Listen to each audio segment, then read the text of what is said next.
Pagi itu, Jakarta baru saja memasuki musim kemarau panjang.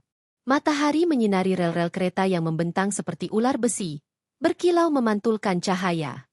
Di salah satu sudut kota yang ramai namun penuh sudut-sudut sepi, ada sebuah jalur kereta yang membelah pemukiman padat.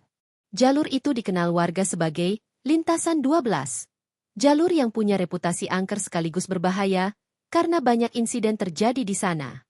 Andi Pratama, 21 tahun, baru saja keluar dari rumah kontrakan kecilnya. Kaos putih yang dipakainya tampak bersih, celana jeans biru sedikit lusuh, dan sepasang sepatu sneakers yang sudah aus di bagian ujung. Di tangannya, ia menggenggam erat sebuah bendera merah putih. Hari itu, 10 Agustus 2025, adalah momen menjelang HUT kemerdekaan RI, dan Andi berniat membuat sebuah video epik untuk diunggah ke media sosial. Andi bukanlah remaja sembarangan. Sejak SMP, ia dikenal suka membuat konten video ekstrim. Teman-temannya sering berkata bahwa dia selalu ingin beda.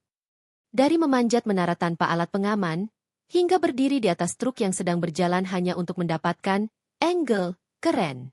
Semua itu demi views, demi komentar, demi sensasi menjadi viral. Pagi itu, ia mengajak sahabatnya, Reno, untuk merekam aksi terbarunya. Reno membawa ponsel berkamera canggih, sudah diseting dalam mode slow motion. Mereka sepakat lokasi pengambilan video adalah di lintasan kereta yang membelah perkampungan. Bro, lu yakin ini aman? Tanya Reno sambil menatap rel panjang yang sunyi. Tenang aja. Gue cuma mau jalan pelan, kibarin bendera, terus lompat ke pinggir. Nggak akan kena kok.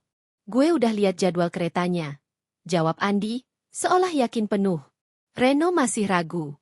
Ia tahu bahwa kereta bisa melaju lebih cepat dari yang dibayangkan. Apalagi, lintasan itu bukan jalur resmi untuk aktivitas apapun. Namun, demi pertemanan, ia menuruti. Perekaman dimulai. Andi berdiri di tengah rel, membelakangi kamera. Angin kemarau membawa debu-debu halus yang menari di udara. Andi mulai berjalan pelan, mengangkat bendera merah putih tinggi-tinggi. Dari jauh, terdengar samar bunyi klakson kereta. Awalnya, Reno mengira suara itu masih jauh. Tapi hanya dalam hitungan detik, raungan mesin dan dentuman roda besi mulai terdengar menggetarkan tanah. Kereta melaju kencang. Reno panik. Andi, minggir sekarang, teriak Reno. Namun, Andi menoleh, memberi senyum tipis, lalu melambaikan bendera seperti pahlawan di film. Ia pikir, ini akan menjadi shot penutup yang sempurna. Tapi ia salah menghitung jarak. Kereta itu melaju jauh lebih cepat dari perkiraannya. Detik berikutnya berlangsung seperti adegan slow motion dalam hidup nyata. Klakson kereta meraung keras.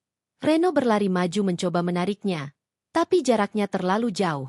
Andi berusaha melompat ke sisi rel, tapi kakinya tersangkut besi kecil di tengah bantalan. Benturan keras itu mengakhiri segalanya. Reno terjatuh ke tanah, ponselnya masih merekam. Debu membumbung tinggi, bendera merah putih terlempar beberapa meter, jatuh di antara ilalang. Tubuh Andi terguling, terhenti di sisi rel dengan posisi tak bergerak. Warga sekitar berhamburan. Beberapa menjerit, sebagian lain mencoba menutup mata anak-anak. Reno terduduk, tangannya gemetar, matanya tak bisa lepas dari sahabatnya yang kini terbaring diam. Video itu, meski tragis, tetap tersebar luas di media sosial. Dalam hitungan jam, nama Andi menjadi trending di berbagai platform. Banyak yang mengutuk tindakannya, menyebutnya aksi bodoh demi viral. Tapi ada juga yang merasa iba, mengingat usianya yang masih muda, dan bahwa ia hanya korban dari zaman yang terlalu memuja sensasi. Pemakaman Andi berlangsung sederhana. Ibunya menangis tanpa suara. Hanya matanya yang bengkak menjadi saksi kesedihan. Reno berdiri di tepi makam, menyesal tak mencegahnya dengan lebih tegas. Dalam benaknya, suara klakson kereta itu terus terngiang, seperti luka yang tak akan pernah sembuh. Sejak hari itu, lintasan kereta tempat Andi merekam video menjadi titik peringatan tak resmi. Warga setempat mulai menaruh papan peringatan bertuliskan, "Jangan bermain di rel. Satu nyawa sudah melayang di sini."